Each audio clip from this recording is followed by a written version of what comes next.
በፊት ግን መልእክቶቻችሁን የጥቆማ መልእክቶቻችሁን የተወሰኑትን ላድርስ። የጤና መድን ሽፋን በሚል በተለያዩ አካባቢዎች አስገዳጅ በሆነ ሁኔታ የገንዘብ የተሰበሰበ ነው ከነዋሪዎች።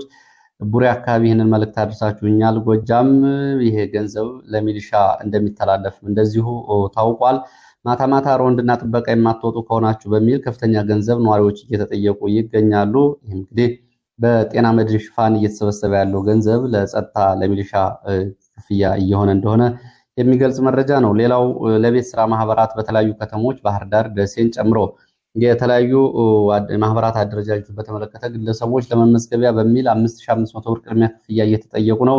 ይህም ለኮሪደር ልማት በሚል ነው። አሁን ባለው የኑሮ ሁኔታ ይህንን ተጨማሪ ገንዘብ መክፈል አንችልም፣ ከፍተኛ ጫና ውስጥ ገብተናል የሚል ቅሬታዎችን ብዙ ቦታዎች ላይ አቅርባችኋል። ይሄ ከማህበራት መደራጃ ውጭ የሆነ ነው የተጠየቅነው ገንዘብ ብላችኋል። ይሄው መልእክቶቻችሁን አድርሻለሁ። በተለያዩ አካባቢዎች ያሉ ጥቆሞችንም እንደዚሁ አድርሱ። ወደ መረጃዎች ነው የሚሄደው። ከያዝኳቸው መረጃዎች መካከል በስደተኞች መጠለያ ጣቢያ ላይ ከፍተኛ ወታደራዊ አፈሳ እየተደረገ ነው የሚለውን መረጃ የማስቀድም ይሆናል። ከወለጋ ከመተከል እንዲሁም ከደቡብ ምዕራብ ሸዋና ከተለያዩ አካባቢዎች ተፈናቅለው ከ10 ሺህ በላይ ተፈናቃዮች በሚኖሩበት የሰሜን ወሎ ሀብሩ ወረዳ የሚገኘው የጃራ ተፈናቃዮች ካምፕ ላይ በርካታ ወጣቶች ታፍሰው ተወስደዋል ተብሏል። ይህንን በተመለከተ የታፍሰው የተወሰዱባቸው ወላጆች እንዲሁም ደግሞ የመጠለያ ጣቢያው የሰራተኞች ኃላፊዎችና አስተባባሪዎች መረጃዎችን አድርሰዋል። በትላንትናው ዕለት ጃራ ተብሎ የሚጠራው የተፈናቃዮች መጠለያ ካምፕ ላይ ከ60 በላይ ታዳጊዎች ታፍሰው መወሰዳቸውን ቤተሰቦቻቸው ገልጸዋል። በካምፑ ይሄ እየተፈጸመ ያለው ትናንትና ጠዋት በአካባቢው ተሽከርካሪ የእርዳታ ተሽከርካሪ ጭኖ ለመጣ መኪና ለማውረድ የወጡ ወጣቶች ናቸው ታፍሰው የተወሰዱት ይላሉ። ይህንን በተመለከተ የተለያዩ አስተያየቶች ናቸው። ቁጥሮችን በተመለከተ ተፈናቃዮቹን በተመለከተ የእርዳታ ድርጅት ሰራተኞች የሚከተለውም ብለዋል። ሚያዝያ 22 2017 ረፋድ 3 ሰዓት ገደማ 15 ወጣቶች ታፍሰው ሲወሰዱ መመልከታቸውን፣ ምሽት 1 ሰዓት ገደማ ደግሞ 3 ተጨማሪ ወጣቶች ታፍሰው መወሰዳቸውን፣ በትላንትናው ዕለት ብቻ 18 ወጣቶች ታፍሰው መወሰዳቸውን የእርዳታ ድርጅት ሰራተኞች ይህንን ለኢትዮ ፎከስ አረጋግጠዋል። በአንጻሩ ቤተሰቦቻቸው ደግሞ ቁጥራቸው ከ60 በላይ ይሆናል ነው የሚሉት። አንድ ልጃቸው እንደታፈሰባቸው እየተናገሩ አስተያየት ሰጭ ከ60 በላይ ልጆች ከካምፑ ታፍሰው ተወስደዋል። በግዳጅ ወታደራዊ ግዳጅ ነው ያሉት። የእርዳታን ለማውረድ ሲሰባሰቡ ታፍሰው ወደ ወልዲያ እና ሐራ ተወስደዋል ብለዋል። ወልዲያ እና ሐራ ቤተሰቦቻቸው ሄደው ቢጠይቁም በፈቃደኝነት ነው ውትድርና የተመዝግበው የገቡት፣ ስለዚህ እናንተ ልጠይቁ አትችሉም በሚል ነው የተመለሱት። ይህንን በማድረግ በኩል የተሳተፉ የሚገኙት የቀበሌው የድሬ ሮቃ ሊቀመንበር ሰይድ አህመድ ናቸው። መከላከያና የአድማ ብተና አባላት በመጠለያ ጣቢያው ተፈናቃዮችን እንዲያፍኑ የሚያደርጉት ብለዋል። ይህንን በተመለከተ ዛሬም በአካባቢው ከፍተኛ የሆነ ጭንቀትና ከፍተኛ ሽብር ነው ያለው።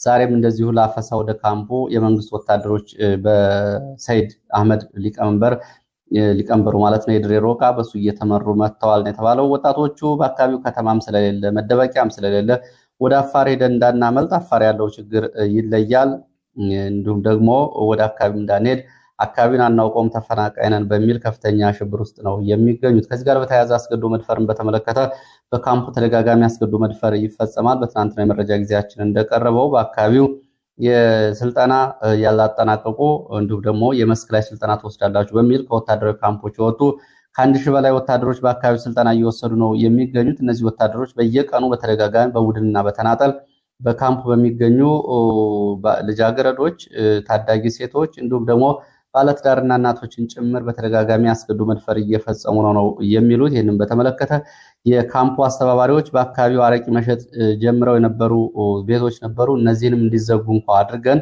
አስገዶ መድፈሩ እስካሁን አልቆመም ነው ያሉት። በርካታ ሴቶች በአስገዶ መድፈር ተፈጽሞባቸዋል በዚህ ካምፕ። ስለዚህ የረድኤት ድርጅቶች ጉዳዩን ሊያጣሩት ይገባል። ከዚህም ባለፈ ከግዳጅና ካፈሳ ጋር በተያያዘ ከተለያዩ አካባቢዎች የተለያዩ መረጃዎች ናቸው እየወጡ ያሉት። ከደቡብ ጎንደር በትምህርት ቤቶች በተመሳሳይ በርካታ ወጣቶች ታፍሰዋል ተብሏል። በአንደኛና ሁለተኛ ደረጃ ትምህርት ቤቶች በቀበሌ ካድሬዎች የተሰጣቸውን ኮታና የወታደር ቁጥር ለመሙላት በሚል ከ12 ዓመት እስከ 15 ዓመት የሚሆናቸውን ታዳጊ ወጣቶች ከትምህርት በሮች ላይ እየመጡ እያፈሱ እየወሰዱ ነው። ጋይንት፣ ፋርጣ፣ ክምር ድንጋይ እና ደብረታቦር ይሄ ተደርጓል ይላሉ የመረጃ ምንጮቹ።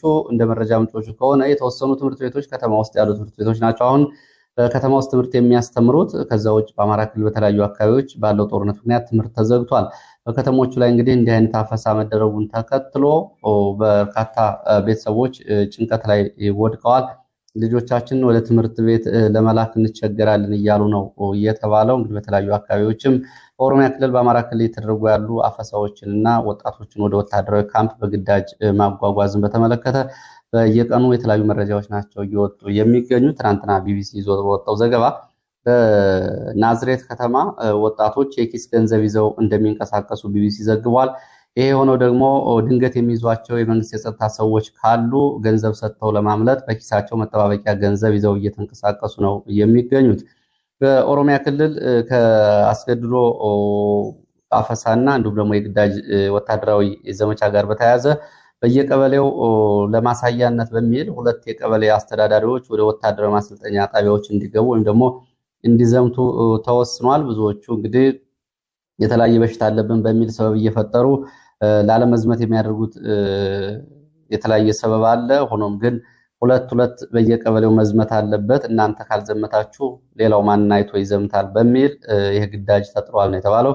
ይሄ ሰሞኑን ዋዜማ ሬዲዮ ከዘገበው ለ40 ቀናት በአዋሽ ከሚደረገው ወታደራዊና ፖለቲካዊ ስልጠና ባሻገር ወደ ግንባር የካቢኔ አባላት እንዲዘምቱ የተጣለ ግዳጅ ነው ተብሏል።